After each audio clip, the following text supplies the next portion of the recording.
I welcome you again. I'm Sudhir Pandey, and I welcome you to the conversation series and to Ahmedabad University. And thank you so much for joining us on Saturday in the afternoon. This time, we have a topic that is known to all, but we are grateful to Nitin Pai and Takshashila Institutions for accepting our invitation to be in conversation on this topic. So, a quick brief introduction. We all know Nitin very well. Nitin is a co-founder and director of the Takshashila Institutions, an independent center for research and education in public policy. His current research includes the geopolitics of the Indo-Pacific defense economics and the politics of the radically networked societies. He teaches international relations and public policy at Takshila's graduate programs. He is currently a non-resident senior fellow at the Institute of South Asian Studies at the National University of Singapore and serves on the board of Jal Seva Foundation, Water Aid India, and the government of Karnataka's Vision Group on Higher Education. We know that his columns appear in Business Standard, Rajasthan Patrika in Hindi, and he has published chapters in number of edited volumes. Most recently, an analysis on the Pakistani military jihadi complex. He has taught civilians and military leaders at India's College of Defense Management, Army War College, and Brunei's Institute of Strategic Studies. He was a gold medalist from the National University of Singapore and Lee Kuan Yew School of Public Policy, and he was also an undergraduate student at Nanyang Technical University and an alum of National College Bangalore. He spent more than a decade at the Singapore government as a policymaker in the technology sector. And we know he's a thought leader. We look forward to his articles all the time and talks if there are any. So we are thrilled to have you, Nitin, at Ahmedabad University for the first time, and we look forward to many more engagements. So thank you so much. Thank you. Delighted to be here. The in-house professor who will be in conversation with Nitin is Professor Kita Omi. He's an assistant professor in the Social Sciences Division of the School of Arts and Sciences, and he specializes in developing the study of foreign policy, intelligence, and government leadership. Kita did his PhD in political science at the University of Utah in the United States, and he received a master's in political science, and he's also a bachelor in computer science. At the core of his project is an interest in understanding the mechanisms of government secrecy and their relationships to theories in international relations, comparative politics, and intelligence studies.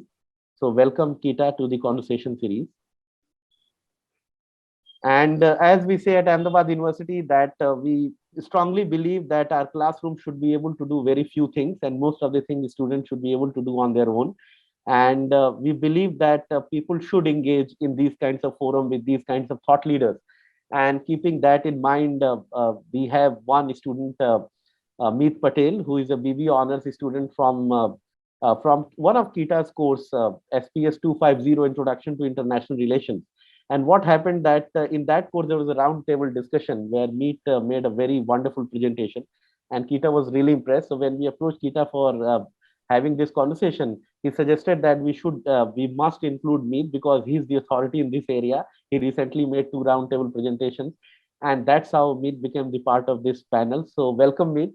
I think after you, then others will also follow. So thank you so much for joining us. Just a few housekeepings. Except all these 3 people in conversation, we all will be muted, and you can put your questions if you want to ask during the conversation in the everyone chat box. We take all the questions, curate it, and at the end, let's say around 5 p.m. We'll come back and your questions will be addressed. So I've taken a lot of time, and now I hand it over to Kita and request him to take it forward. Okay, can you hear me all right? Good. Okay. So good afternoon, everybody. Welcome to Ahmedabad University's conversation series. We are very pleased to see everybody here today. My name is Keita Omi. I'm an assistant professor in the School of Arts and Sciences in the social science program here at the Ahmedabad University. Also, as Siddhar mentioned, my student, Mr. Meet Patel, he's going to be engaging with the conversation with Nitin as well. So to begin with, first of all, thank you so much, Nitin, for accepting our request to join our conversation series this afternoon. And second of all, thank you so much for generous introduction, Professor Sudhir Pandey and other organizational team members, Professor Ravi Miklali and Professor Moulita Roy for the invitation to that conversation series. So let's get started. Just a brief introduction from me. So the Ukraine-Russian war crisis has a different implications to different political scientists and different foreign policy analysts. For example, to a political psychologist, this crisis can imply that national world leaders matters in international relations. But the question of when these leaders matters remain unanswered. For another example, for political regime analyst expert, the crisis teaches us it is no longer wise or possible to ignore authoritarian regime, especially those aspects of their rules and institutions and regulation that seems to democratic citizen merely undemocratic and unjust. Furthermore, such authoritarian states can make a significant impact on global politics under the spur of the worldwide polarization with a dramatic rapidity. And then it also teaches us that in an anarchic world of international relations, such impact is likely to take that direction not toward the liberal hegemonic stability, but toward the totalitarian hegemony, the new world order. But the possibility of the war crisis was not really clearly foreseen till Feb 2022. So for international system analysts who's interested in the different level of abstraction, especially at the macro level, the war implies that our world is in transition period from unipolar system to bipolar or multipolar system, probably in the deconcentration phase 3 of a 120-year cycle where military builds up or rising and the world economy is expanding. Yet it is also true that many of the variables at the macro level are fairly stable over the course of the foreign policy decision-making episode. So these kind of puzzle indicate some of the many ways in which war and conflict could occur and with which peace could be achieved.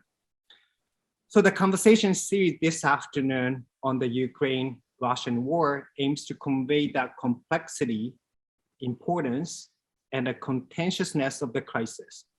So this series is an exciting and an intellectual opportunity for the student of social science scholarship, as many critical and creative minds try to capture and analyze that war. Given this, me and then I will carry a dialogue with Nitin for about 15 minutes about the Russian war, Russia-Ukraine war crisis. We'll be sharing some of the relevant topics and a question with Nitin. It is our particular pleasure to share these topics and then a question, especially in front of the mix of the audience, probably students and scholars from economics, history, social science more broadly, and journalists and general publics who are very interested in the war happening between Russia and Ukraine. So we are very much looking forward to the question and discussion afterwards with all of you today. All right, then why don't we get started with the question and results of the poll meet? Yeah. So as we had those questions, 4 questions, from that I'll ask a few questions. So when the Russian invasion started, we saw that Russian troops invaded from all the directions, but now we see them retracting from the north and south and them focusing mainly on the eastern part of Ukraine. We asked this whole question, which was, according to your understanding, is Russia winning or losing in the war? So our audience thinks that no one is actually winning, and only a few of us think that yes, Russia is winning. So Nitin, according to your understanding, is Russia winning or losing the war? Thanks, Meet, and thanks, Keita, for having me here. First of all, I'm thrilled to be here with you at Ahmedabad University. One of the brightest sparks in the higher education scene in India today. So being in the company of such smart people should make me a little scared, and because I'm only an electrical engineer, not a highly qualified social scientist like all of you. but I'm going to take, so whatever I say, I must confess my Bayesian priors. I come at it from the perspective of a Indian foreign policy realist, right? I'm not as much, at least in this conversation, coming at it from an international relations theory part, but as much from a foreign policy realist part. So, in terms of a policy analyst and a policy prescriber or recommender part. Okay, so that's where I'm coming. Nick, your first question, I think, is who won and who lost. I think what I would take a step back and say that, Everett Dolman has a very good book on pure strategy. And what he says in that is that the first thing a strategist has to do is to discard the notion of victory or defeat, right? A strategy is not about victory and defeat. Strategy is about getting yourself into a better position for the next round. In the sense that, this is an ongoing game. It's an everlasting game. It never ever, so there's no such thing called an end game, right? So it keeps going on and on. And at every point in time, you have to ask yourself, how do you get to a better situation for the next round of whatever is going to happen, right? So if you use that prism, I think that the Russians have gotten themselves into a worse position that they were in before February 2022. Because in whatever the Russians, whatever Russia as a nation state and President Putin in terms of a leader would have sought and aspired to before February 2022 has become all that much more harder today, right? Whatever it might be. It might even be, for example, territorial gains in Ukraine, even if that was their ambition, it's become much more harder today.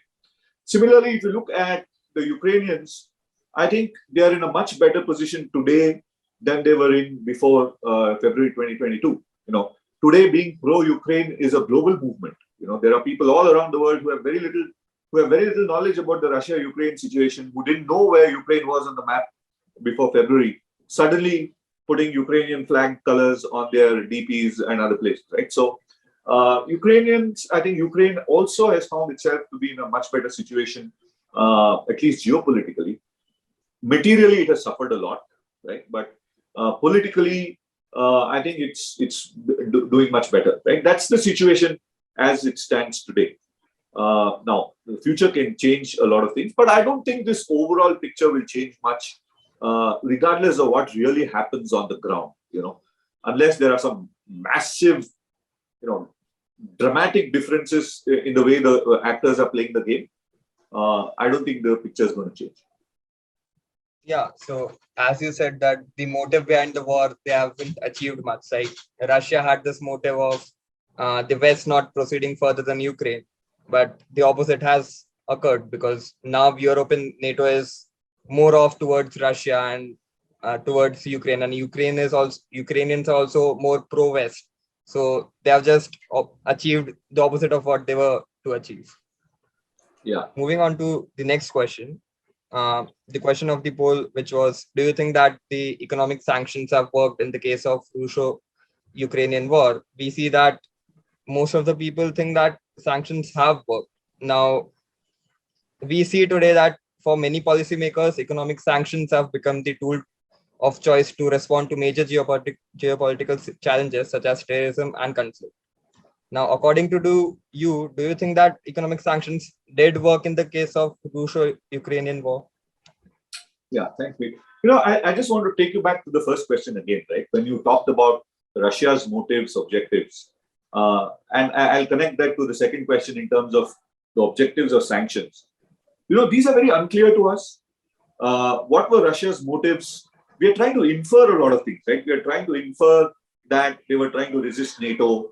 We are trying to infer that they were preventing the Ukrainians from forming a government of their choice.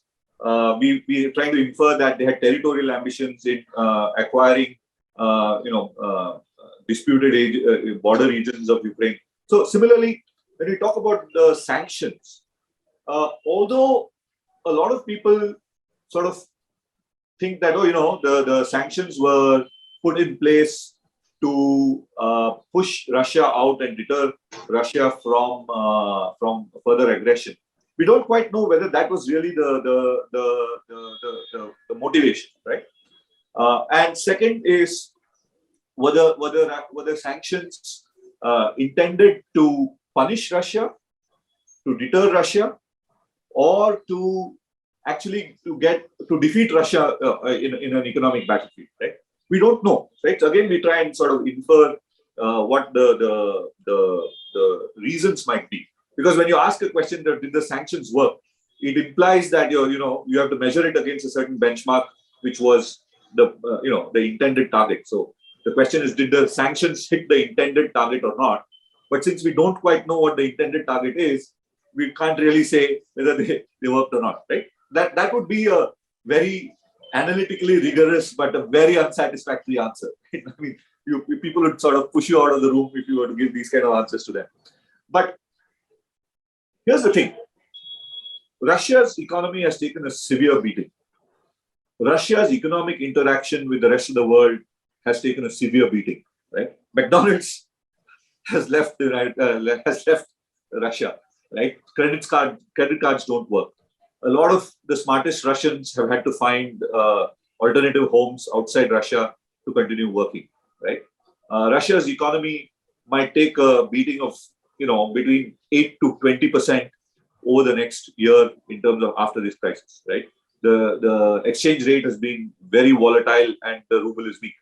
Now, if you put all of this together, you can easily say that the Russian economy has been severely hurt by the application of sanctions. Russia's ability to produce military material, Russia's ability to produce heavy industry, Russia's longer-term ability to produce high technology exports, which will earn its income, has all been very severely impaired. So if the intention of the sanctions was to hurt Russia and the Russian economy, I think certainly they have done so.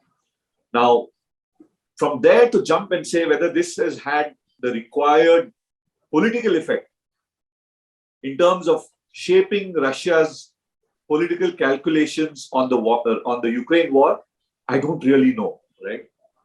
We can't really tell, because even after the sanctions were imposed, the Russian offensive has continued. They have redoubled their efforts in various areas. So we don't really know whether that sanctions have had the short-term effect. But yes, it has definitely affected Russia's position in the world.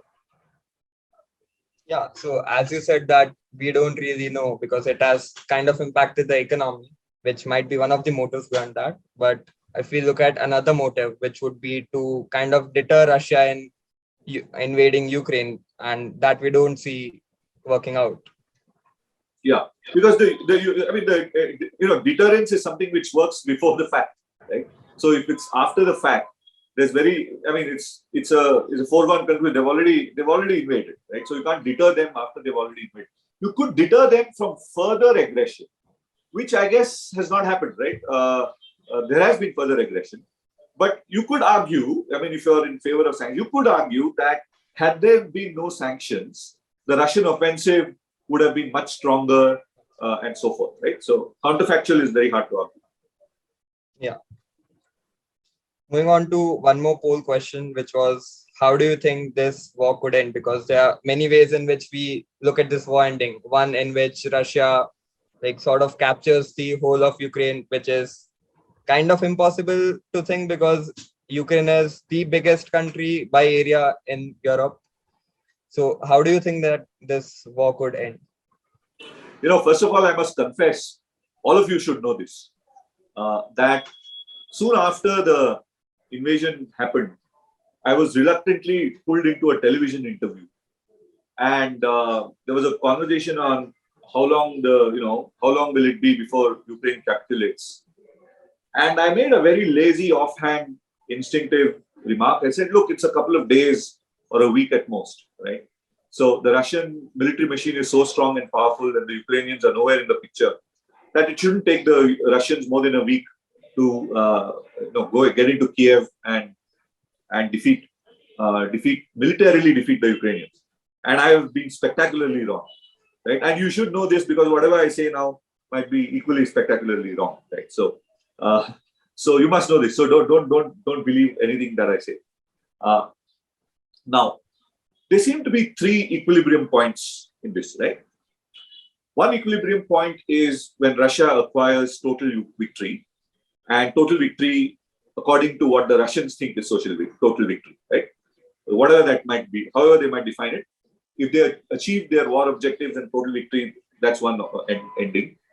The second ending is if the Ukrainians achieve total victory, which is basically expelling the Russians from their territory and preventing the Russians from further aggression in the future. That's your second equilibrium point. And the third equilibrium point is what everybody picks something in the middle called a negotiated settlement. Right? And that presumes that both sides will get most of what they want, and they'll have to give up on some of the important things which they seek. Now, what might that be? Only in the last few days, there's been some kind of a sort of convergence on what that option might be. Something looks like this. The Ukrainians will get on to the European Union, so they'll be on track to join the European Union in some form over a certain period of time. But they will not join NATO. Right? So Putin himself, I think in St. Petersburg a couple of days ago, a week ago, he said that, we are okay if they join the EU because the EU is not a military alliance. But we are not okay if they join the NATO, right? So that seems to be a sort of a equilibrium point where you can construct a negotiated settlement. In the sense that the Ukrainians forswear joining NATO, or NATO says, look, we are not going to admit Ukraine for on certain conditions and so on. Is this possible? I think it's very well possible. Is it likely? Well, we don't know, right? The other sticky points here still would be the status of the military acquisition so far, right? Do the Russians get to keep what they've acquired, or do the Russians have to withdraw? What happens to the separatist republics, which they already have given shape to, the two in the east, and what happens to Crimea, and so on, right? So those would be important parts of that negotiated settlement. But I think it will revolve around something like this: the big political bargain. Where does Ukraine belong? Does Ukraine belong to the Russian sphere, or does Ukraine get to join the EU sphere? And if they can craft an interesting middle position where both sides can claim that, the Ukrainians can say we have joined the European sphere, the Russians can say we prevented them from joining NATO, I think there is some space for a negotiated settlement. Yeah, so as you said, I do believe that a negotiated solution to it is the only possible one which we see happening, because taking over Ukraine is very difficult for Russia, and in the same way, defeating Russia is a very difficult thing for Ukraine. Yeah, but at this point, a lot of us who look at this look at it as a matter of attrition, right? You've reached a situation where attrition is the game. You have to spend enormous amounts of resources to make a small gain on the battlefield. Whether it's the Russians trying to acquire more territory in Ukraine, or the Ukrainians trying to push the Russians out. Enormous amount of human beings, amount of blood and toil and sweat and firepower required to make small incremental gains, right? So when you're in a situation like that, what comes to fore is a challenge between two different systems, right? And that's something which I want to highlight to this audience today, that the Russia-Ukraine conflict is essentially conflict between two different systems, two different ways of doing things, right? Now, what's the Russian way of doing things? The Russian way of doing things is that we are big, we'll do everything on ourselves, we'll do it alone, right? Apart from a bit of support from the Chinese in terms of diplomatic, political support and some economic support, the Russians do everything on their own. The hardware is their own, the people, the soldiers are their own, the technology is on their own. It's all Russian, right? So in the Indian parlance, you can call it the Atmanirbhar option, right? The Russians are Atmanirbhar. They're self-reliant. They have almost everything that they need. Now, on the other side is the Ukrainian model, which is the very opposite of this. It's the entirely non-Atmanirbhar model, where the Ukrainians do have some equipment and technology of their own. They do have. It's not entirely there, but okay, they have significant amounts which are their own, but to a large extent, they rely on everybody else. They rely on the West for diplomatic support, for political support, for economic support, for military material support, and they rely on the rest of the world for a lot of things like technology. I mean, they relied on Elon Musk to give them satellite capacity, right? So now you have a system where, you can call it an alliance system, which has been crafted very quickly. And a lot of things in this alliance seem to be ad hoc, right? You want more tanks, we'll find ways to support you with tanks. You want more aircraft, we'll figure out how to get aircraft to you. You want more bullets, this is the way we bring bullets to you. If you want more soldiers, this is how we bring soldiers to you, right? So you have an Atmanirbhar model contesting a non-Atmanirbhar model. And at least from the results so far, the non-Atmanirbhar model seems to have achieved disproportionate results, right? You would have, as I said, I expected Ukrainians to fold within a week, but it's 120 days or so, and they've held very well, and they seem to be holding on for much longer, right? So when you talk about attrition, the question is which of these models will give in faster, right? Which of these two models will collapse first? Will the Russians run out of missiles, of people, of treasure, of money, of war material first? Or will it the Ukrainians who will exhaust themselves of fighting forces, military equipment and so on, money and so on, right? We don't know which way it will go.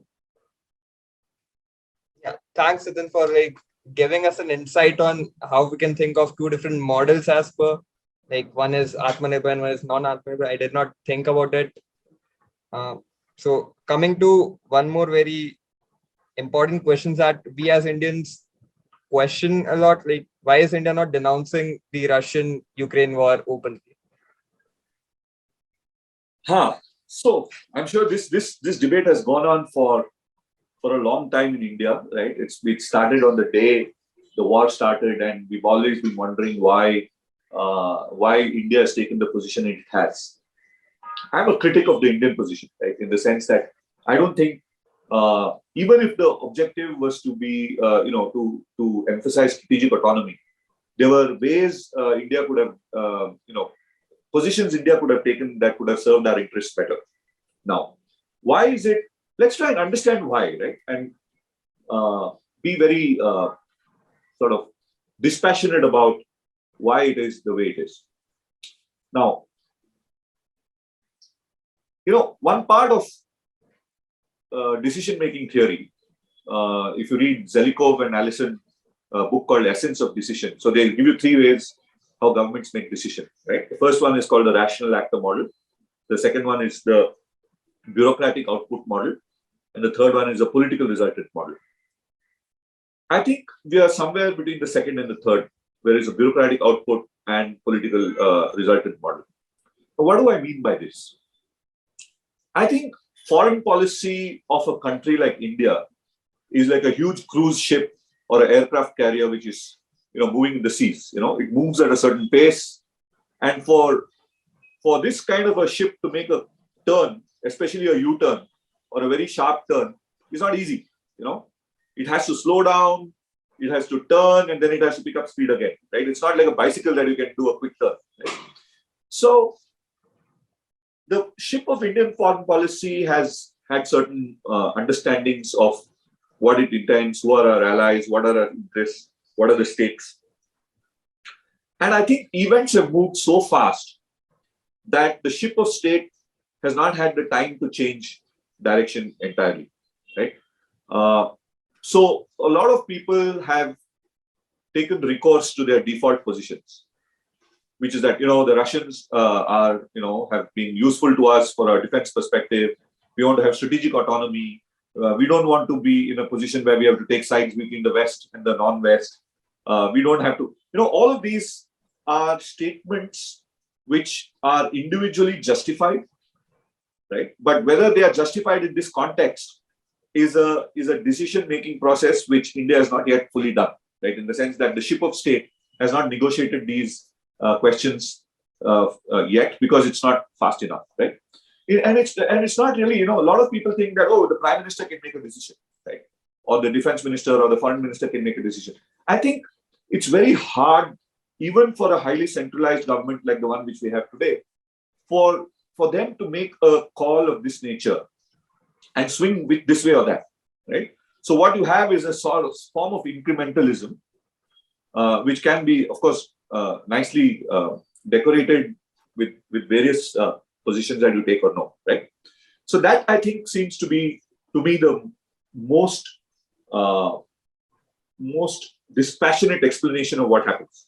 Because I think people in Delhi are very, very clear that given the situation we are in, and given the Russia-China alignment, our interests are very strongly with the West. I think the people in Delhi are also aware that it is important for India to not build a dependency on the West. And therefore, it is important to have some kind of a connection with the Russians and the Chinese in order to maintain that position. But how all of this adds up, right? I think events have moved way too fast. Even after 100 days, it's just way too fast for Delhi to make that change. Yeah, I mean, it's also about safeguarding our own interests. Like, we are sort of on both the sides. We are with the West and with the Russia. We are kind of in an equal connection. Like, we get arms and ammunition from Russia, and we get other benefits from the West. So we're kind of in a difficult situation where we can't weigh in more towards one side, right? No. I don't think that's true. I think the Russian defense angle has been overstated, right? In fact, anybody who says India must have strategic autonomy must first say that we have to get rid of Russian weapons. Because if your only reason why you have to be pro-Russia in this conflict is because you buy weapons from them, then by definition, you don't have strategic autonomy. And you will not have strategic autonomy as long as you're dependent on Russian weapons, right? So the strategic autonomy argument to have an independent position is just not indicated by the Russian arms dependence, right? Now, the good news is that over the last 15 years or so, there has been a movement away from Russian weapons. And it's not to such an extent that, of course, there are a couple of items which are extremely important, which only we procure them from the Russians, but it's not necessary that you get it from them, right? Now, here's the thing. Very few people realize that India is one of the largest customers after China of Russian defense hardware.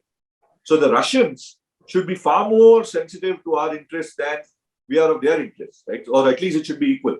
So I think the Russian dimension is overstated. The Russian arms dimension is overstated. Now, here's something interesting. If you look at our trading partners, you said we should act in our interests. If you look at our interests and where our economic interests lie, our geo-economic interests lie, I put this in an op-ed which I wrote for Mint. It's available online.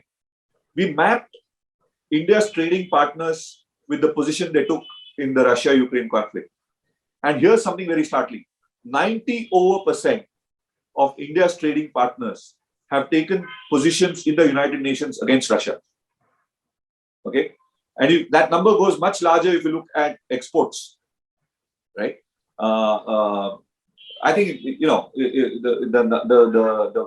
the Indian economy exports services, especially technology services, the most exciting and growing parts of the India's economy depend on exports to the West and to East Asia. And almost all of these countries have taken strong anti-Russian positions, right? So, I mean, if the question is, are your interests with your trading partners or are your interests with Mr. Putin? I think the answer is very clear. Your interests are with the West. And here's the other part, right? If our strategic contest, the biggest strategic adversary India has is China, and the Russia and China are joined at the hip. Kautilya tells you that, an enemy's friend is your enemy, right? So you just go back to Kautilya. The Arthashastra, I mean, this is 2,200 years old, right? And it tells you very clearly, these guys can't be your friends. So by no stretch of imagination can you say that India's interests, require us to take a strongly pro-Russian position, right? You can balance between Russia and the West, but the balance, in my view, has to be strongly tilted towards the West. Yeah, so it's a matter of time by which we decide. It's about time that we didn't think about it in a great way. Like we are just like in general view, if we see everyone thinks about Russia in terms of military alliance that we have with them, like the arms and ammunition that we get from them, but we did not have a view of our trading partners. So that's a matter of time that will be resolved.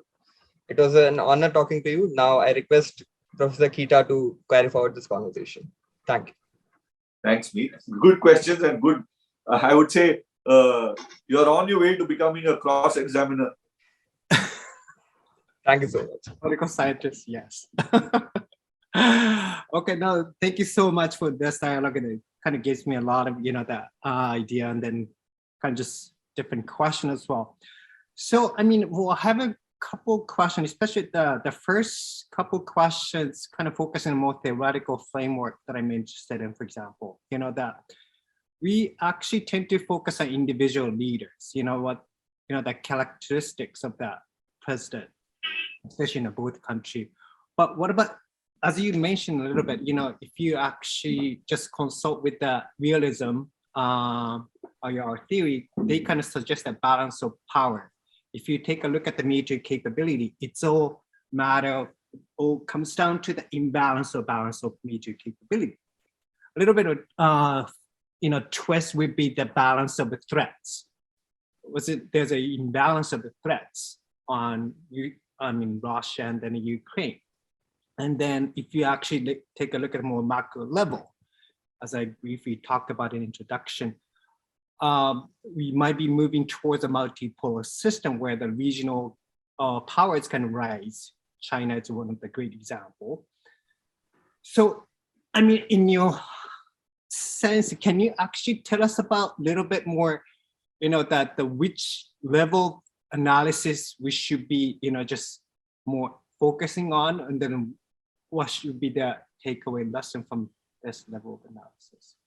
Thanks, Keita. I think, the frame that you mentioned, looking at the macro versus, telescope it down into the micro, I think is the best analytical prism to look at this, right? I think we get if you look at popular conversation, it's all about personalities and events and causes and emotions and ideologies and inferred motives and so on. But I think looking at it from a macro and then trying to look at it in a micro thing gives us a better understanding of what's really going on and why it happened, right? Let's try and do this. My argument is that both the macro and the micro analysis points us in the same direction of why this happens, right? And let me just explain. Bear with me for a few minutes, right? Now we look at the macro, take the macro big picture view. I think what's really happened is what we are seeing today, not just in Ukraine, but in many other parts of the world, is the failure of the system of global governance that was put in place in 1945, right? Just a few minutes ago, I talked about an aircraft carrier not being able to change directions quickly. It's the same with the international system, right? The international system, is a 1945 model aircraft carrier, has been moving in this seas for so long and has tried very hard to not do any reform, right? So when a lot of countries from the mid-90s were talking about UN Security Council reform, there was the politics of the United Nations was such that almost everybody was said, we can't do United Nations reform. The permanent members have to be where they are. The structure of the United Nations should be the way it is. There's absolutely nothing. So, effectively you're using the 1945 census to make policy in 2022, right? The balance of power has shifted multiple times since 1945. So if you look at the most powerful nations today who are shaping global events, they are not only the 4 or 5 who are in the UN Security Council today. Now, the failure of the international system to accommodate the countries who are roughly today in the G20. If you look at the G20 as a list of important players, this is the important list. These are the guys who have the ability to shape global affairs. These are the guys who need to cooperate to make global governance happen. But they're G20, they're not in the United Nations Security Council, right? So this is the structural problem, right? You have a bunch of people who are too limited, who have their own interests, who are absolutely not acting in the interest of global governance, not even in pretense, right? There's not even a pretense that they are, right? You don't need to look at any further than the Nuclear Non-Proliferation Treaty, right? Oh, indefinite expansion, there's no talk of disarmament, etc., right? So, and UN Security Council reform, forget about it, right? So when you create a situation where the normative structure of governance is so different from the actual disposition of power, the balance of power in the world, you have these kind of problems, right? So that brings us to the micro level, right? If you go to a narrower view, now what this is effectively meant is that because the United Nations is defunct. Now, for example, how much of the United Nations have you seen in the Russia-Ukraine conflict? I mean, I remember in the 90s when there was Yugoslavia, when there was Rwanda and all of this, the United Nations was an important player. Even in Iraq and Afghanistan, the United Nations was an important player. The United Nations is missing from the scene, right? So what happens is when regional powers or middle powers or even superpowers see the world order as permissive of certain kinds of actions, they act in their interests, right? Which is why you had territorial aggression coming back. Hey, let's not forget, Putin was not the first person to do this. The entire story of the year, of the last decade has been how China has methodically captured maritime territory in the South China Sea in East Asia, right? With nobody doing anything about it, right? You look at the map of the South China Sea 15 years ago, you had a lot of islands. Then there's a 9-dash line, which they acquired, and they said, this is our territory. Nobody really challenged them. Beyond, of course, there are not legal challenges, but no challenges on the ground. The only challenge which Chinese expansionism met in the last 15 years was at Doklam and at Galwan, right? Where the Indian armed forces challenged them literally and saying, this far and no further, right? Everybody's been doing it. So the Chinese have been doing it, and Putin therefore sees an opportunity in a fractured world order, in a state of flux, takes that opportunity of multiple times since 2008, and figures out that he really can't be punished, and there you are, right? So, in a sense, every state, whether it's as big as Russia or as small as Nauru, for example, has certain aspirations and ambitions. What prevents that state from exercising those ambitions is either a world order, which normatively states that you should not do certain things, or a balance of power, which prevents them from doing it even if they want to, right? When both of these things break down, you can literally do what you want. And that's exactly what you see in the Ukraine. Well, no, it's interesting insights. And then that relate to the question. So we never actually interview Putin. It's hard to actually analyze what he's thinking. A lot of actually scholars and a lot of people actually kind of face that puzzle. But yeah, we tend to focus on the attribute of leaders kind of matters a lot too. Then it's a takeaway lesson from your comments is that you simply touch upon that the regime, the relationship between the political regime and then their normative views on the international, the world. It's kind of which is pessimistic view, which tends to be like they might have a more realistic, the point of view in RER, which is kind of just takeaway lesson that I kind of just learned with your conversation. One more question on the theoretical framework, especially on the sanction, economic sanction a little bit. It seems like I'm not really expert on this topic, but I studied and then did a little bit of research on that. It seems like a lot of scholars, they're aware of that economic sanction doesn't work. The basic paradox is that policymakers, they continue to use it. while scholars continue to deny the utility of such tools in foreign policy. Why do you think can you actually give us a little bit, just why that's the case? And then because of that political leaders, policy maker, they're more concerned about that. For example, election, the staying in the office is that the big concerns, but then international community, they don't have any other choice other than sanction, because if you actually just prepare for the military operation, you're gonna get actually the backlash from the international community as well. So there's a kind of just a big puzzle paradox,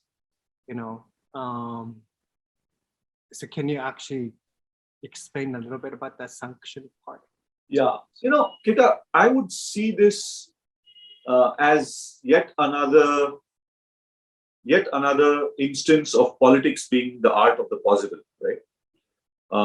Here's the situation, right? The big question which would be on the minds of the President of the United States or any leader of a NATO country is, do we want to risk nuclear war because Russians invaded Ukraine, right? Whatever we might think of Ukraine's national aspirations and the merits of the case, do we want to get into a situation where there's a risk of nuclear war? It's in a way, it's the same as in East Asia, right? With respect to Taiwan, where the United States has treaty commitments with a lot of countries in East Asia. So, if is it really worth it? Is this fight big enough for us to risk what is essentially an existential conflict, right? They might not admit it, but it's certainly at the back of their mind, right? It is always at the back of their mind. And if it's not at the back of their mind, I think we have a much more serious problem than Putin invading Ukraine, right? Because we are nobody goes into a nuclear war willingly. The chances of it escalating into a nuclear war inadvertently is much higher than an intent, nuclear war with intent, right? So if that sort of puts an outer limit to what you can do, you start working backwards from there and say, what is it that we can do that will not get us into a risky zone as far as nuclear is concerned, right? That's the outer end. But you want to see your starting point to be something that is seen as meaningful, but yet gives you enough room to go up, right? So you want to be able to escalate somewhat, but not escalate until it gets to a risky zone. But you don't want to start at a point which is sort of meaningless, right? Like if you say, oh, we are very, very unhappy with you, Mr. Putin, for invading, that's really pointless. So you need to start with at a level which bites, but you still have some room to escalate, but not get into the danger zone so quickly, right? So that's where I think economic sanctions become a very interesting tool, because you know that it hurts, right? It can be used to hurt the other side. You might not be able to hurt Mr. Putin and his gang as much as you want. You might hurt the ordinary Russians. You might destroy their economy, etc. But to the extent that Mr. Putin is responsible for that economy, you could say that, yeah, you have hurt him in one way. So yeah, that's the reason why you would start with sanctions. And one thing which is interesting about this type of sanction this time is the sophistication with which they've been employed, right? It's not the 1990s style blunt sanctions which apply onto everybody, right? This is fairly detailed, fairly well crafted, and informed by a whole lot of data and analysis. It is still blunt, right? It is still blunt, but it's not the kind of bluntness which you saw in the 90s, right? So now, the good thing about sanctions is that you still have some space for military escalation if you need to, right? But if it started with military escalation, you didn't have any space for further escalation without getting into the danger zone, right? So that's how I would see this. It's an art of the possible. Is what can you do to put substance into your foreign policy position without risking a nuclear war very quickly. Okay. Interesting. In the 1990, actually, the literature I mean, for the audience as well, there's actually literature book article review written by Daniel Dresner, How Smart Are the Smart Sanction? But it seems like that the literature, the paper actually suggests that comprehensive even sanctions works better than actually the smart sanction. That was like not an intuitive the insights that he actually draw to. So I highly recommend even for the audience to actually look into that, his literature as well. No, that's interesting. And then we have a couple more minutes to open up the floor. And then, yeah, the last question, it's this crisis. I mean, you briefly in the meet kind of touch upon the implication for the Indian foreign policy issue as well. And then I guess the big lesson that China learned from this conflict is that it's actually hard to actually conquer the capital of the states. You know, so that's just the takeaway lesson that the China draw. For example, the issue over the Taiwan. You know, still, you know, China has to recalculate, you know, that the military, the cost of the military, the operation to actually conquer the Taiwan or whichever state, whichever city they're kind of just interested in expanding. So that was actually interesting. This case, this war case, it's kind of interesting case for us to analyze, you know, the Chinese foreign policy, and then I'm not really familiar with the Indian foreign policy as well, but it's the puzzle that I still have. I mean, for the Indian foreign policy issue, you kind of briefly touch upon the democratic states versus authoritarian states as well. India is like a democratic state, and then but it's, the no-alignment policy, right? That's a big puzzle. Whether India is going to be joining more West, because the U.S. is kind of approaching to the India to actually create the Indo-Pacific partnership. Japan also included too, but then still, India is kind of just have a strong relationship with Russia as well. So I'm just curious, you know, how this kind of more regional dynamics, Asia-Pacific dynamics is going to be affected with this crisis a little bit. Yeah, you know, a hardcore realist position will not distinguish democracies and autocracies, right? In the sense that seeing this as a contest between democracies and autocracies is useful from a political and popular understanding perspective, because it allows people to see things in a way which is intuitive and people can understand. But I don't think, at least in this case, the autocracy and democracy dimension is very stark, at least as Indian foreign policy is concerned, right? For example, if Russia were an entirely democratic state and the Ukrainians were a dictatorship and the same thing had happened, I don't think India's position would have changed that much, right? Either way. What really, you know, in this case is, in this particular case, is that because liberal democracy is under a threat in many countries internally, you know, every single, I mean, all the major liberal democracies have an internal threat today, right? Whether it's United States, whether it's India, whether it's Europe, whether it's Japan, there is an internal challenge to norms of liberal democracy.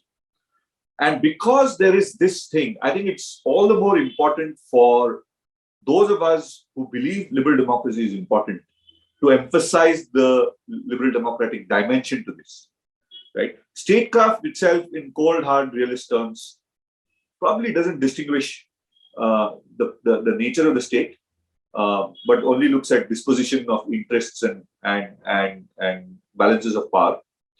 But I think we should be looking at dispositions of values also, because of this particular, you know, this particular moment in time. Not just because of the Russia-Ukraine thing, but because all of us face challenges to liberal democratic orders within our own countries. You know, whether it's the United States, whether it's India, right? And because we have this internal challenge, which is far more important to us than whatever Russia is doing to Ukraine.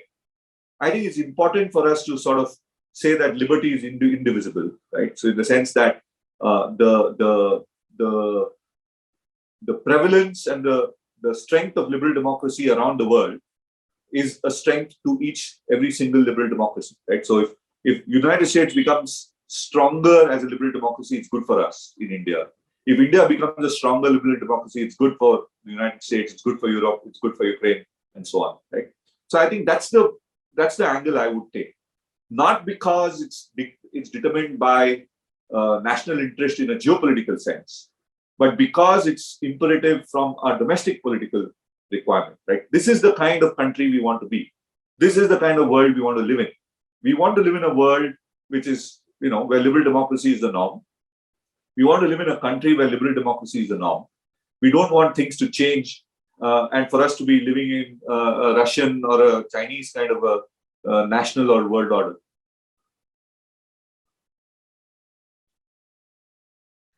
Thank you so much for really insightful comments. And then, okay, then it's 5 o'clock, and then let's open up to the floor. Maybe we're gonna take that question from the audience. Yeah, so thank you so much. I have a lot of questions and I've created the order. So I would request people when I call names, if you can switch on your camera. Praveer, if you can switch on your camera and ask the question. Praveer.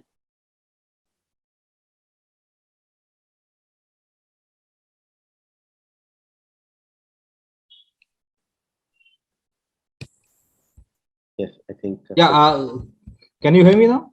Yes, we can. Yeah, thank you. I think I cannot switch on my camera because it says the host has. But anyway, the question is for Nitin. Pleasure interacting once again. I was part of BFA 10, and my question is basically, how do you see the benefits? Do you see any benefits on India's stand for India in the medium term? And medium term, I mean, say 5 to 7 years. And if so, what benefits? And if not, then what? Well, thanks, Praveer. It's a good question. See, I don't think that India's position is going to harm our interests or lead to losses. You could make a good case that India's position puts us in a good position to engage all sides in the future. But the question is really about the opportunity cost. The question is, could some other position given us greater advantages than what we're getting with this, right? To what extent is a different position an improvement over the status quo? So, and I would say that a stronger tilt towards the United States and the West would have served our interests better. Let me explain why. Okay, first of all, straight off is in terms of geoeconomics, trade, and so on. Second is a chance for us to reduce our dependency on Russian hardware. Because this is a moment where, for example, there are serious calculations going on in terms of arms, arms production relationships. AUKUS and the AUKUS deal and how Australians have changed their submarine thing. I mean, it's controversial. I'm not saying that's a great idea. But the point I'm making is that this is a point where a lot of important countries are rethinking their arms production relationships, their supply chains for production of arms and for cyber and a whole lot of things. So it would have been an opportunity for us to intervene in this place and secure a more advantageous position because we have bargaining power. Remember, this bargaining power is strong to the extent that this war is undecided. The moment the war gets decided one way or the other, our bargaining position becomes weaker. So what is it that you can achieve? What is it that you can lock in before the war comes to an end one way or the other? And I think there was a lot of scope for improvement for improvement if we had taken slightly different positions.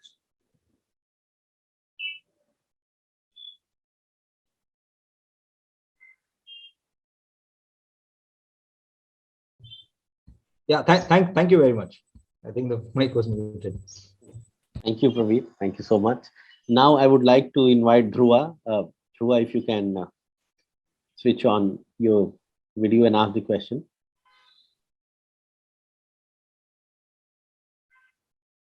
Dhruva Sen.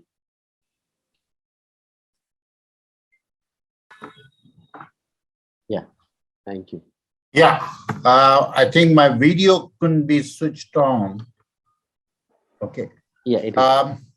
Nitin, good to interact with you again. I am currently pursuing my DF program. Okay. So I have one question and I have an observation on which I would like your response. So the question is that, we all, and in this poll also, we tend to agree that a settlement will be the way out. So what could the contours of this settlement be? What do you think? I'm doing a bit of a crystal gazing on that. I mean, when will such a talks be initiated, serious talks be initiated for a settlement? At what stage? So that's the question. The observation which I have, on which I want to respond, is that a lot of thinking in India, which seems to be going on amongst the lay public, is that this antipathy towards West because of its stand on human rights is leading us also to kind of be the to be the bedfellows of Russians, and which is detrimental to our interest, because at the end of it, we can't forget the elephant in the room, which is China, and we need the West to balance China. Okay, so this is my reading of it. So I want your response on both. Yeah, thanks. Again, for the first question, as I said, disclaimer: I've gotten things massively wrong. So your mileage will depend on. Okay, just don't put a lot of money on this kind of an assessment. Okay, so I think there'll be two possible triggers to move towards diplomacy. Right. The first is what I would call the falling of an important wicket. Right. This could be a territorial acquisition of an important city, or the military defeat of a certain military formation on the ground, or the death of a certain important individuals in any of these sides. So an important wicket falling can be a trigger to a diplomatic overture. The second trigger would be attrition, running out of time. That you have an hourglass, right? Every moment, every day, you're bleeding money, you're bleeding people, you're bleeding resources, you're bleeding goodwill, and you're suffering pain, right? Both sides are suffering pain. So at some point, one side might just sort of say, okay, we've reached the edge, right? We've run out of bullets, or we've run out of people, we've run out of something. And that makes it more amenable. They won't tell the other side that they've reached this situation, but they will make them more amenable towards going towards a negotiated settlement, right? So I think these would be the two triggers. Okay. But it's take it at face value, right? The second part is, you're absolutely right. It's very strange that India has to be on the defensive on the issue of human rights, right? I mean, this is counter to everything that we've seen in the last 25 years. The last time I remember this used to be a case was in the 80s and the early 90s, where for political reasons, the United States used to take the side of Pakistan and on the Kashmir issue and try and put you in a spot. But for the last 25 years, this has not been an issue. So I think it's to do with the fact that Indian domestic politics thinks that India is the whole world. Like, for example, the comments and the comments on the Prophet and the response from the Gulf states tells you that the people making those comments have no idea that there is a world outside, right? And they end up doing things or saying things that backfire from a foreign policy perspective. So I think to the extent that that process can be managed, human rights as an international relations concern might not be so significant, right? And I think I think there are enough people in New Delhi who know that you shouldn't make human rights an issue between India and the West, right? And they'll act to now whether that changes the situation on the ground in India is an entirely different story, right? That's a domestic story, and that's a domestic contest that we all have to engage in, and to ensure that the promises made in the Constitution of India to every Indian citizen are made real. It was always a promise. It was always an aspiration.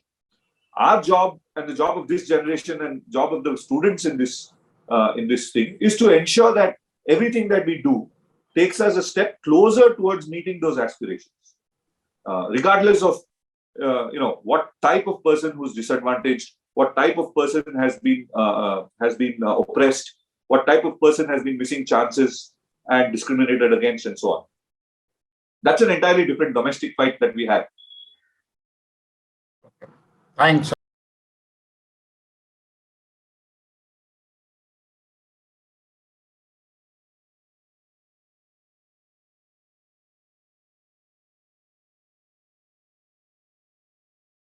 And ask the question.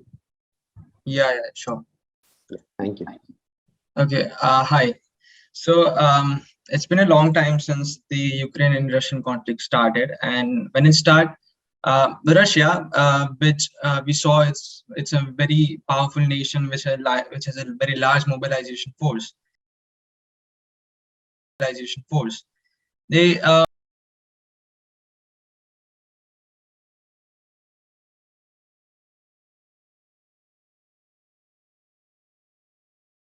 weapon system, so it is basically doesn't affect tanks much more. But once the NATO stepped in, so the Western countries like the USA, British, and Germany, they sent their latest weapon systems, which is Javelin, the NLAWs, and it drastically changed the ways that the urban armored warfare is playing out. The Russia began to lose their armored columns drastically, and now they're sending their obsolete 1960s tanks and so on. So what I think this is happening is that US, the Western allies, are not helping the NATO to counter Russia, but they are using this conflict as a ground for their weapon systems to be battle proven, so that they can sell it to other nations. With an example, okay, this system was used in this conflict, and you can see the result that the systems are having. So yeah, I would like to hear your opinion on this. Yeah.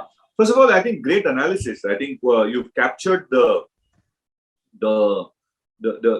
military dynamic, the military economic dimension very well, in terms of how the situation changed when the allies were able to jump into the picture and provide equipment to Ukraine that could counter what the Russians had, right? Which is what I want to take you back to what I mentioned about the two systems. You have an Atmanirbhar Russian system and a totally non-Atmanirbhar Ukrainian system. But has been proven that you can be a totally non-Atmanirbhar system, but if you have the right kind of foreign policy alliances, you can quickly, sort of correct the gap between you and a superior adversary. Right? Now, as to the second point of whether the choice of what the West is giving the Ukrainians falls short of what the Ukrainians need, but serves the purposes of the Western thing, I think it's logically itself there is a flaw in that argument, right? Because if you really want to show off the kind of equipment that you have, you would show the best that you have, right? And show how quickly you can defeat a stronger adversary, right? You don't have an interest in showing, a battle of attrition that, it's been happening for, 100 over days and this is hitting that and so on. You just say that, look, we shock and awe, we finished this in 48 hours. Buy my missile, right? I can end the war in a week. You wouldn't say, buy my little gun, which will take 120 days to defeat your adversary, right? So I think that's the flaw in that argument. While I don't disagree with you when you say that each of these conflicts is an opportunity for the Western arms manufacturers to showcase what they have to other buyers. There's no doubt about it. But I don't think that's the primary cause. Right? The primary cause still in this case is, as I mentioned, you don't want to pull out the kind of things that will trigger an escalation of a full-blown war between NATO and Russia. Right? That's something which you don't want. You don't want it at this point. Now, when And that also, remember, there's also the Russian thing which is operating at the same time. The Russians also are not pulling out the best weaponry because they want to save that weaponry should there be a conflict with NATO. Right? They don't want to use their best weapons on somebody like Ukraine, right? Because what if there is a subsequent war where you'll have to use it against the United States? So both of that is happening. And it's very interesting to see and observe how the two systems are colliding with each other. Right? It's a systems level thing. It's not an individual level. Yeah, because if I give an example, the Ukraine are requesting like some artillery pieces from the NATO allies, and the US sent their M777 howitzer. So it's basically like a normal howitzer. It's good, but the main advantage of the system is that it can be used to launch guided ammunition, so that it can hit the target more precisely. But the US didn't send the howitzer pieces with that package because they knew if they send this, then it may fall into the Russian hands, and then they can reverse engineer equipment. So yeah, they are the main reason might be to support Ukraine, but yeah, both the dynamics are playing in this case. Yeah, thank you. Thank you, Nihar. Now I would like to invite Satya. Satya, if you can switch on your video and audio and ask the question. Yeah. Hello, Dr. Pai. It was wonderful listening to your conversation. The question that I actually have two questions. The first one surrounds the strategic acumen that India lacks if it borrows weaponry from Russia. I didn't understand that point. So if you could elaborate on that. And the second question is something that isn't talked about enough. So we know that Russia has blockaded Ukrainian trade by sort of shipping its coastal ships on the Black Sea port. This is preventing food grains from reaching countries that are absolutely in dire need of it. For example, many African countries are facing a consequence of mass famine if they don't import food grains, and people and the mainstream media isn't talking about this, which is very frustrating. So is there a realistic solution as to how these underdeveloped and developing countries can actually receive the food grains, and how ordinary people don't get intertwined in this battle of arrogance in many ways? Thank you. Satya, thanks. First of all, I must thank you and Ahmedabad University for giving me a PhD. I'm not a doctor or anything. I'm Mr. Pai. So thanks for that. I feel much better this afternoon thanks to your comment. Now, the two things,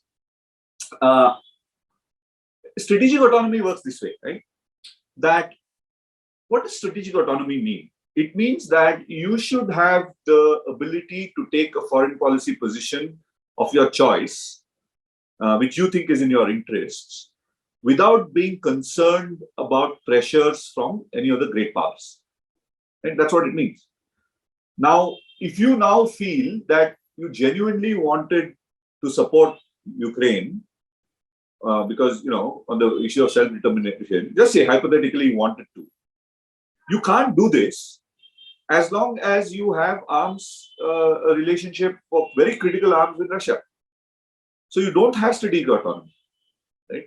So if you desire strategic autonomy, you shouldn't act in ways that will strengthen Russia's hold over you. That's the simple argument there, right? Now, how you do that is different. It also means that you act in ways that United States doesn't have a hold over you, or China doesn't have a hold over you. Strategic autonomy means that you have the autonomy to do exactly what you want. Okay. Now that's to be very realistic, it's a very high bar. Okay. I don't think even the United States has strategic autonomy. Nobody really has it. It's an extent to which you can aspire for. Now the second is your question about what about the rest of us who are caught in the crossfire. This is one of those unfortunate realities, right? That you don't have a choice in this. To the extent that your livelihood and survival depended on a certain set of factors in the world, when those factors come under threat because of actions of third parties, you do come under pressure. So, and it was also unfortunate, and this is real, right? This is real but unfortunate, that the Russians are counting on this. They're counting on the fact that the African states and others who depend on food will put pressure on the West to say that let's end this quickly in terms that the Russians want, such that we can get food. So, yeah, you could say that the Russians are using starvation as a weapon. And that is morally wrong, right? So the morality of that has to be seen in that context. Who is it that was putting pressure on third parties' food in order to do that? Thank you so much for your comments. Thank you. Thank you, Satya. Now I would like to invite Professor Sarthak Bagchi to ask his question. Thank you so much, Sudhir, and thank you to all the speakers for this fascinating discussion. My question is a little bit not on the geopolitical impact, but a little bit on the defense line, basically. But we have seen that with the Russia-Ukraine conflict and also with the Nagorno-Karabakh conflict, little prior to this also, the way of war has changed, right? The way of how modern warfare is changing. And I think with the changing modern warfare strategies and fighting styles, the Indian armed forces also came up with a new recruitment scheme recently called the Agniveer scheme. So I was just curious to know, because you are a defense expert also. So I'm just curious to know that, what is your opinion about the Agniveer scheme, and to what extent do you think it is actually beneficial for the armed forces, and also what can be the kind of cons of this, because there's a lot of debate going on about that, right? So I mean, just to bring the attention back to India a little bit. Sorry. Yeah. Really good question. And I think it's pertinent to this, right? See, I think I would suggest that there is a Takshashila discussion document which we brought out last year about this issue, about financing India's defense in terms of pensions and the others. So there were several options that we had given that the government could use. Okay, but here's the central problem. The central problem is that pensions and salaries are growing at a pace that far outstrip the defense budget's ability to sustain it. It means that once your pensions, and these are open-ended liabilities, right? Because the Supreme Court now says you have to do one rank, one pension, upgrade it every year. So what it means is that your pension obligations grow over time, right? And they grow at such a fast pace that they leave you with only about 20-30% of your budget for capital expenditure, right? Which means buying drones, forget drones, even upgrading and buying new rifles, right? Even equipment at the lower end of the thing also really depends on having capital expenditure.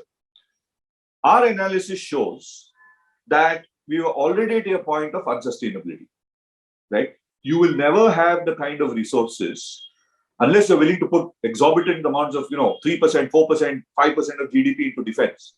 Unless you're willing to do that, you just don't have the fiscal room to sustain the kind of defense required, given the changes with China on your borders, changed world order, all of that. Now, unfortunate in this situation, I think the government, in its explanation, has been reluctant or shy of admitting that the fundamental reason for this reform is public finance. We don't have enough money to be able to maintain all our expenditure, right? It's not that, why don't we put 5% of our GDP in defense? Well, what will you do for healthcare? What will you do for education, right? Remember, our economy is, the younger population is growing, right? You need that much money for education. You need that much money for healthcare. You need that much money for pensions, which are important, right? Because we also have an older, longer living population. So you don't have that kind of money.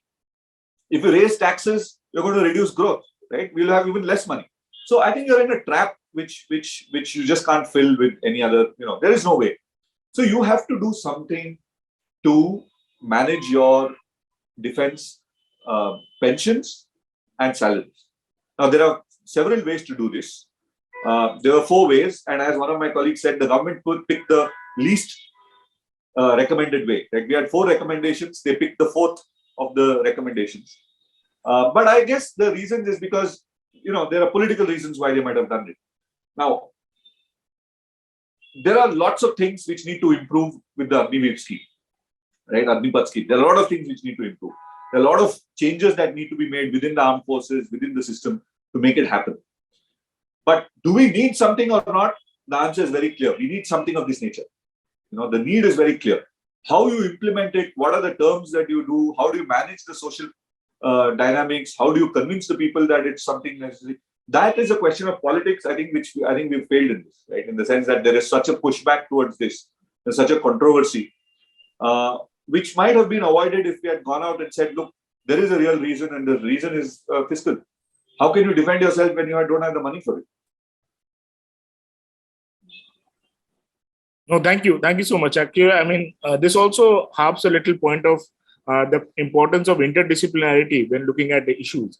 So reducing the cost or reducing the pension cost is not just a fiscal or not just a defense issue, but also has implications in the society and, of course, politics, like you said.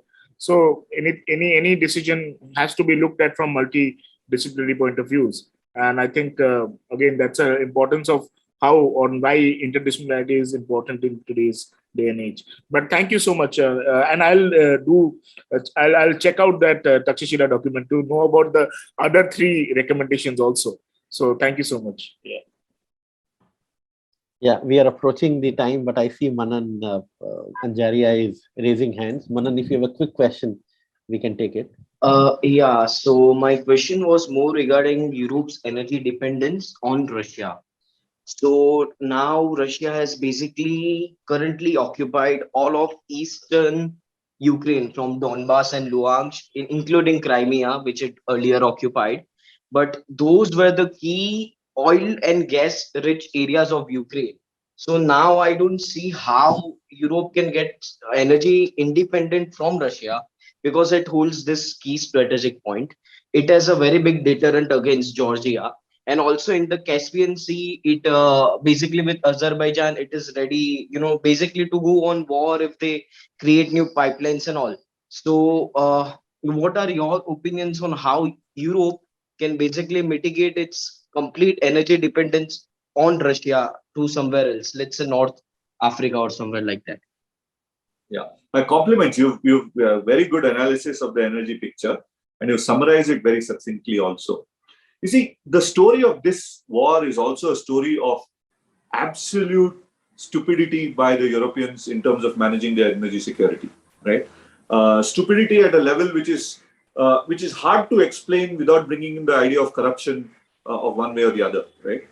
Because in the late 90s, early 2000s, the Germans especially went into a kind of energy pipeline relationship with Russia, which left it with no backup plans. You put all your energy eggs in one basket, that is to a pipeline through Russia, and you were helping Russia to build the pipeline path in such a way that it would strengthen Russia at the cost of the European Union and the other buyers, right? So that's number one.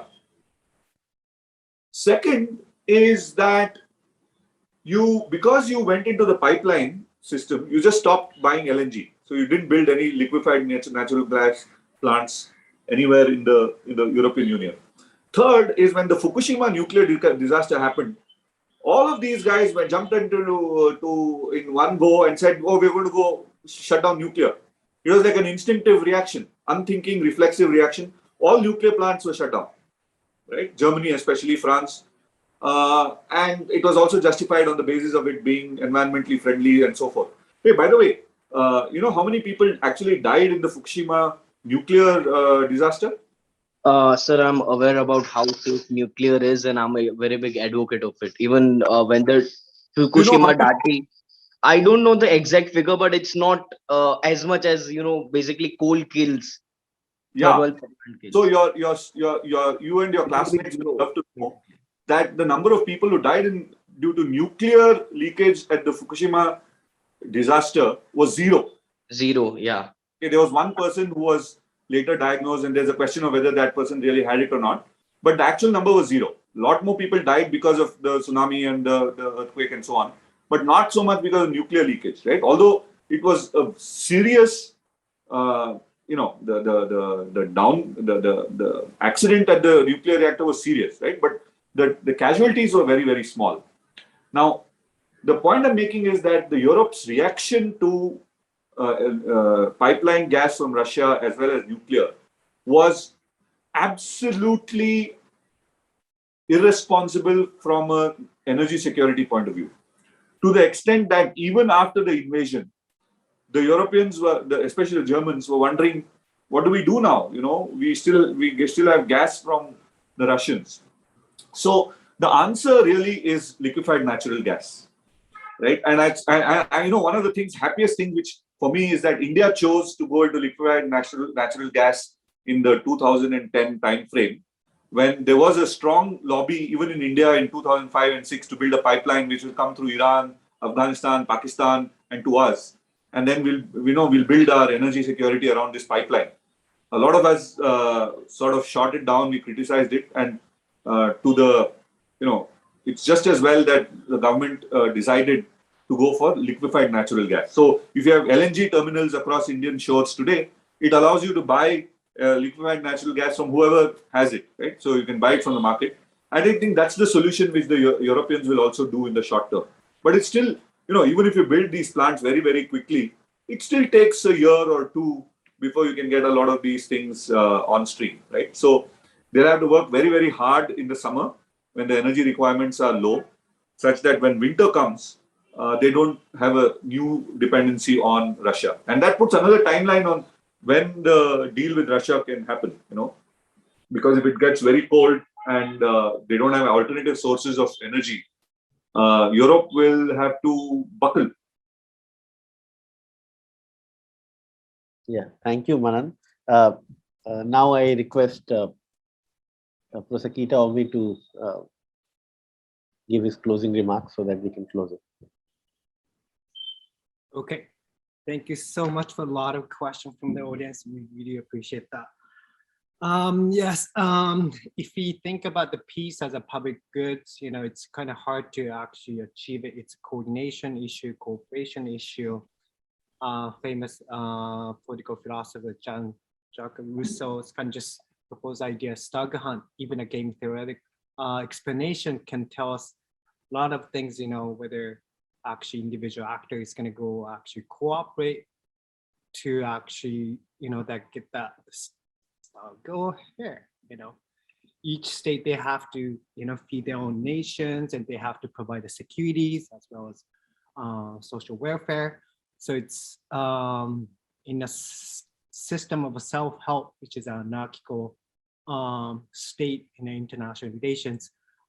This kind of conflicts kind of just teach us a lot of things about how, we can prevent war from happening, conflict from happening, how peace can be achieved. I hope this dialogue, the conversation with the Nitins can just give us a lot of insights, and then just to reflect upon our individual life, and then how just a little bit of closing remarks. And then thank you so much, Nitin, again. We really enjoyed that conversation with you. And then for all the participants, and please join us to give a big round of applause, if you wouldn't mind just thanking him. Thank you. And then for those who joined this talk on Zoom, thank you for all being here. And then we hope you took opportunity about this topic to interact with our guest, Nitin, on this virtual platform.